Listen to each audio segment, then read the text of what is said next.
To have President Zelensky of Ukraine, and we've been working very hard, very close. So we've actually known each other for a long time. We've been dealing with each other for a long time, and very well. We had a little negotiation spat, but that worked out great. I think for both countries, I think for the world, actually, beyond both countries. And we have something that is a very fair deal, and we look forward to getting in and digging and working and getting some of the rare earth.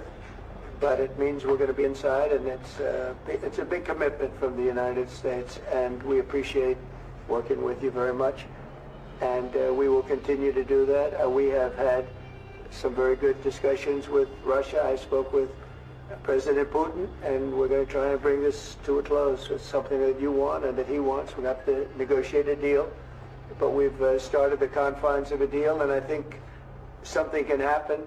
The big thing is the number of soldiers, mostly at this point, but soldiers being killed. They're losing thousands of soldiers. So on both sides, we're losing a lot of soldiers, and we want to see it stop.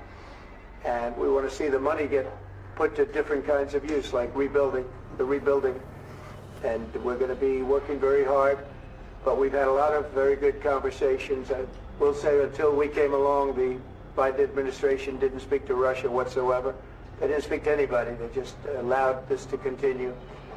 And I will say that, I'll say in front of you, you've heard me say it 1,000 times, if I were president, this war would have never happened. We would have had a deal negotiated for you without having to go through what you've gone through. But your soldiers have been unbelievably brave. We've given them great equipment, but somebody has to use the equipment. They've been unbelievably brave, and we give them great credit. This was supposed to be over very quickly, and here we are 3 years later. So I give tremendous credit to your generals and your soldiers and yourself, in the sense that it's been very hard fighting, very tough fighting. They're great fighters. And you have to be very proud of them from that standpoint. But now we want to get it over with. It's enough, right? We want to get it over with. So it's an honor to have you here. Thank you very much for coming. We're going to sign the agreement at the conference in the East Room in a little while, right after lunch. And we'll be having lunch together. We're also discussing some other things. And we appreciate everybody being here. It's somewhat of an exciting moment, but the really exciting moment is when they stop the shooting and we end up with the deal. And I think we're fairly close to getting that, and an honor to have you. And please, I'd like to say something. No, thank you so much, Mr. President. Thank you for the invitation. And really, I hope that this first document will be first step to real security guarantees for Ukraine, our people, our children. I really count on it.